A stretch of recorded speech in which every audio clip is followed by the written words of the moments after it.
अस्सलाम वालेकुम viewers, Pakistan property leaders के ऑफिशियल यूट्यूब चैनल से मैं हूं आपका होस्ट अदनान शबीर।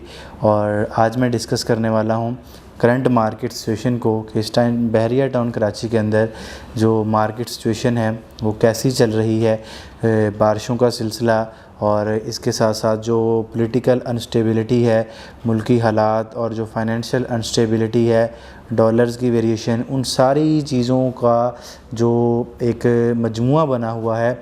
और इसकी वजह से जो मार्केट सिचुएशन है बहरिया टाउन की किस तरफ जा रही है, क्या सूरत हाल है, किस प्रॉपर्टी की तरफ जाना चाहिए, या हमारे वो वाले व्यूवर्स या वो वाले क्लाइंट्स जो अपनी इन्वेस्टमेंट यहाँ पर कर चुके हैं जबकि उनकी इन्वेस्टमेंट यहाँ पे अब स्टक हो गई है, यानी कि उन्होंने किसी प्राइवेट प्रोजेक्ट के अंदर बुकिंग करवाई थी या उन्होंने किसी रेजिडेंशियल प्रोजेक्ट के अंदर अपना प्लॉट ख़रीदा था या अपना अपार्टमेंट ख़रीदा था या अपना कोई यूनिट बुक करवाया था, लेकिन उनकी पेमेंट के थ्रू जो बुकिंग हुई उस वजह से उनकी इन्वेस्टमेंट जो है वो स्टक हो चुकी है। आया उनको अभी वेट करना चाहिए, वेट एंड सी की सिचुएशन में जाना चाहिए? जिन लोगों के यहाँ पर रेजिडेंशियल प्लॉट्स हैं उनको किस साइड पे मूव करना चाहिए, उनका अगला लाया अमल क्या होना चाहिए? आज इंशाल्लाह इस हवाले से कुछ अहम नुकात जो है उनको इंशाल्लाह डिस्कस करूँगा। देखें, करंट मार्केट सिचुएशन में जो सबसे पहले चीज़ें हैं, कुछ फैक्टर्स मैं ऑलरेडी वीडियो के स्टार्ट में डिस्कस कर चुका हूँ कि जैसे कि आपको पता है कि बहुत ज़्यादा बारिशें होने की वजह से, सैलाब आने की वजह से अभी हमारे बहुत सारे व्यूवर्स और बहुत सारे क्लाइंट्स जो हैं वो अभी इंटरेस्टेड नहीं हैं बाइंग और सेलिंग के अंदर, जिस वजह से मार्केट की स्पीड ज़रा धीमे धीमे चल रही है, स्लो चल रही है। अच्छा, उसके बाद एक और अहम चीज़ जो है यहाँ पर आपको पता है कि जो मुल्की हालात हैं इस टाइम पर वो भी हमारे कुछ क्लाइंट्स और व्यूवर्स को रोके हुए हैं कि अभी उन्हें बाइंग और सेलिंग नहीं करनी चाहिए। सेलिंग तो मोस्टली क्लाइंट्स कर रहे हैं लेकिन बाइंग नहीं कर रहे, तो शायद उनके माइंड में कोई ऐसी चीज़ चल रही है कि मुल्की हालात हैं, ये पता नहीं कौन सी अनसर्टेनिटी है जिसकी वजह से वो बाइंग नहीं करना चाह रहे। जबकि प्रॉपर्टी बाइंग करने के लिए कोई भी टाइम बुरा नहीं होता। आप किसी भी टाइम प्रॉपर्टी बाय करें, प्रॉपर्टी बाय करने के बाद वेट करें, प्रॉपर्टी लेने का वेट ना करें, लेने के बाद वेट करें। तीसरी चीज़, डॉलर की वेरिएशन। डॉलर की वेरिएशन का चूँकि रियल स्टेट मार्केट के ऊपर इम्पैक्ट पड़ता है, तो उस वजह से हमारे बहुत सारे इन्वेस्टर्स हजरात, बहुत सारे क्लाइंट्स, बहुत सारे व्यूवर्स जो हैं वो अपनी इन्वेस्टमेंट को रोके हुए हैं कि डॉलर की वेरिएशन का कोई एक कंफर्म उन्हें पता चले जिसके बाद वो अपनी बाइंग या अपनी सेलिंग कर सकें। देखें व्यूवर्स, जैसे कि मैंने पहले बताया कि ये वो सारी चीज़ें हैं जो टेम्परेरी हैं, जो वक्त के साथ साथ इंशाल्लाह बेहतर हो जाएंगी। अब प्रॉब्लम जो थे वो मैंने आपके साथ डिस्कस कर दिए कि बारिशें हुई, सैलाब की वजह से बहुत ज़्यादा नुकसानात लोगों को उठाना पड़ा और जिस वजह से हमारी इन्वेस्टमेंट लोगों ने रोकी हुई थी। और इसके साथ साथ पॉलिटिकल अनस्टेबिलिटी, डॉलर वेरिएशन, मुल्की हालात और फाइनेंशियल अनस्टेबिलिटी, ये सारी चीज़ें जो थी, इस वजह इन सभी चीज़ों का इम्पेक्ट पड़ता है मार्केट के ऊपर। लेकिन इस टाइम पर हमारे जितने भी एंड यूज़र क्लाइंट्स हैं, अल्हम्दुलिल्लाह they are buying and selling their property. वो अपनी प्रॉपर्टी बाय भी कर रहे हैं और अपनी प्रॉपर्टी सेल भी कर रहे हैं। चूँकि मार्केट में काफ़ी हद तक चीज़ों में करेक्शन आ चुकी है, यानी कि जो चीज़ें आपको बहुत ज़्यादा प्राइसेस पे मिल रही थी आज रीज़नेबल प्राइस पे मिल रही हैं, तो बाइंग का बेहतरीन टाइम है। प्रॉपर्टी हमेशा ख़रीदने में जल्दी करें, ख़रीदने के बाद उसका इंतज़ार करें। बहुत सारी चांस डील्स आपके पास मौजूद हैं जिनमें आप इन्वेस्टमेंट करके या अपनी बाइंग करके एज ए एंड यूज़र यहाँ पे मूव कर सकते हैं।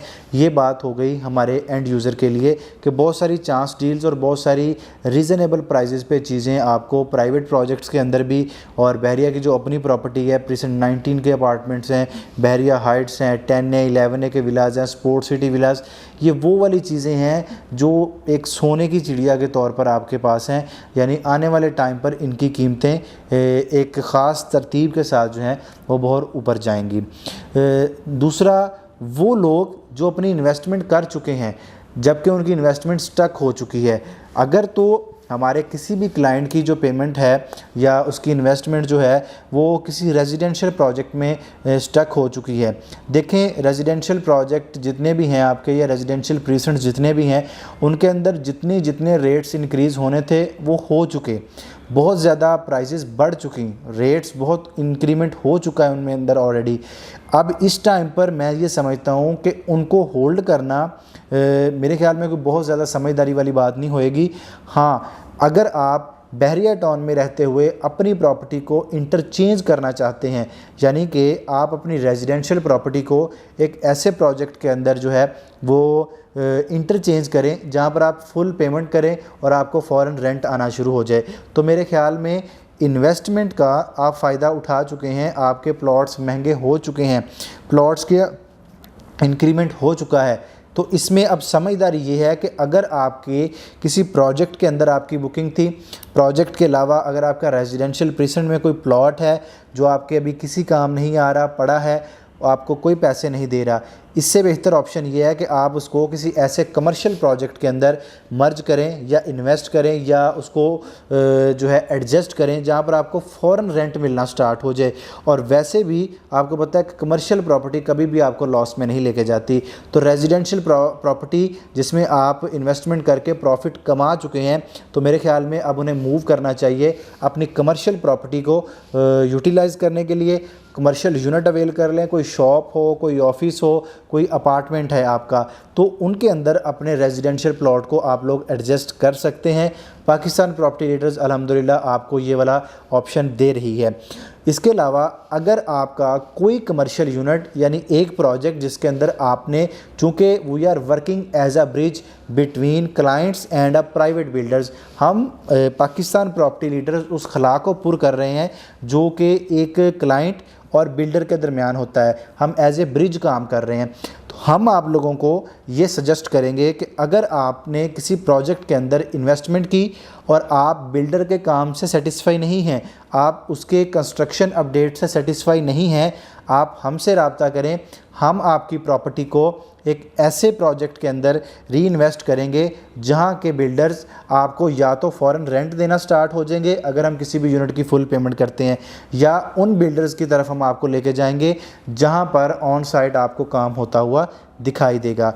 तो आज की इस पूरी गुफ्तगू का जो लुब्बे लुबाब ये है कि अगर मार्केट सिचुएशन स्लो है लेकिन बाइंग और सेलिंग का टाइम अभी भी बहुत है, आप लोग बाइंग और सेलिंग कर सकते हैं। पॉलिटिकल अनस्टेबिलिटी आपको पता है टेम्पोरेरी चीज़ है, डॉलर एक ना एक दिन इसकी वेरिएशन जो है वो भी स्टिल होएगी, करेक्शन आएगी। फाइनेंशियल अनस्टेबिलिटी इंशाल्लाह हम स्टेबल होंगे, और बाकी बारिशें इंशाअल्लाहुल अज़ीज़ जैसा कि महकमा मौसमियात की तरफ से भी रिकमेंडेशन है कि इंशाअल्लाहुल अज़ीज़ मज़ीद बारिशों की उम्मीद नहीं है, और अल्लाह ताला अपने सबको अपने हिफ्ज़ व ईमान में रखे।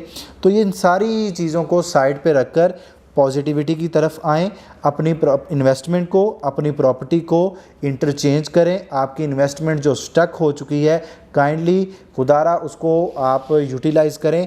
यूटिलाइज़ करके अगर कमर्शियल है तो उसको इंटरचेंज करें किसी ऐसे कमर्शियल प्रोजेक्ट के अंदर ही जहां पर आपको फ़ौरन कोई रेंट मिलना स्टार्ट हो जाए। अगर आपकी रेजिडेंशियल प्रॉपर्टी है और आपके प्लॉट्स की कीमतें बहुत ज़्यादा इंक्रीज़ नहीं होएंगी, पिछले 4 माह में जितनी वीडियोज़ मैं बना रहा हूँ हर वीडियोज़ में ये बात मैं कर चुका हूँ कि प्लॉट्स की वैल्यू या उनकी कीमतें उस स्पीड से ऊपर नहीं जाएंगी जिस स्पीड से पहले गई हैं, लिहाजा उनको अभी होल्ड करने में आपको बहुत ज़्यादा प्रॉफिट नहीं होएगा। कमर्शियल प्रॉपर्टी में आए, कमर्शियल प्रॉपर्टी में इन्वेस्टमेंट बड़ी है, प्रॉफिट बड़ा है, आपको इंशाल्लाह उसका रिटर्न भी अच्छा मिलेगा और फ़ौरन रेंट भी मिलना स्टार्ट हो जाएगा।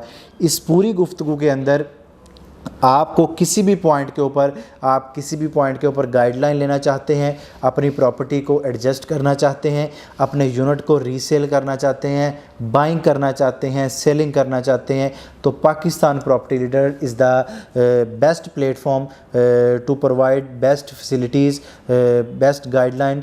आप स्क्रीन पर दिए गए किसी भी नंबर के ऊपर रब्ता कर सकते हैं। मेरा नंबर 03248341 025। अपना बहुत सारा ख्याल रखिएगा। मुझे इजाज़त दीजिए। अल्लाह हाफिज़।